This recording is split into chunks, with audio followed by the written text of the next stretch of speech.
राम राम मित्रांनो, मी अमोल कोळेकर पाटील. पुण्यामधले भोसरी या विधानसभेचे आमदार महेश लांडगे हे त्यांच्या अतिशय दमदार नेतृत्वामुळे प्रचंड प्रसिद्ध आहेत. ते गोरक्षक देखील आहेत. परंतु गोरक्षक एका बाजूला गोसेवा करणारे महेश लांडगे, दुसऱ्या बाजूला प्राणीमात्रांवरती म्हणजे कुत्र्यांवरती म्हणा, जे आपल्या स्ट्रीट डॉग आहेत ह्यांच्यावरती अतिशय आक्रमक भूमिका घेताना आपल्याला बघायला मिळाले. विधानसभेच्या त्या अधिवेशनामध्ये ते बोलून गेले की जे प्राणीमित्र आहेत त्यांच्या घरी हे कुत्रे सोडावेत आणि त्याच्यामुळं त्यांना कळेल की ह्या कुत्र्यांचा त्रास किती आहे. महोदय, मला वाटतं की गेल्या 10 वर्षापासून या राज्यामध्ये आपलं सरकार आहे. ही 15वी म्हणजे तिसरी टर्म तुमची सुरू आहे. या 3 टर्ममध्ये तुम्हाला स्ट्रीट डॉगसाठी खूप मोठे मोठे शेल्टर बनवता आले असते. ह्या कुत्र्या म्हणजे रस्त्यावरती फिरणाऱ्या कुत्र्यांसाठी खूप मोठ्या मोठ्या पद्धतीने तुम्हाला नियोजन करता आलं असतं.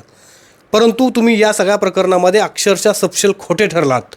एका बाजूला तुम्ही गोरक्षक म्हणून काम करता, एका बाजूला तुम्ही गोसेवा म्हणून काम करता, जी अतिशय अभिमानाची गोष्ट आहे.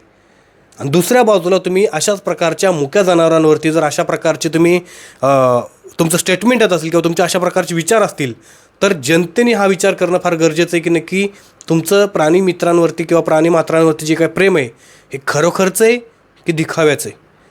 तुमचं म्हणणं काय ते कमेंट करून नक्की सांगा.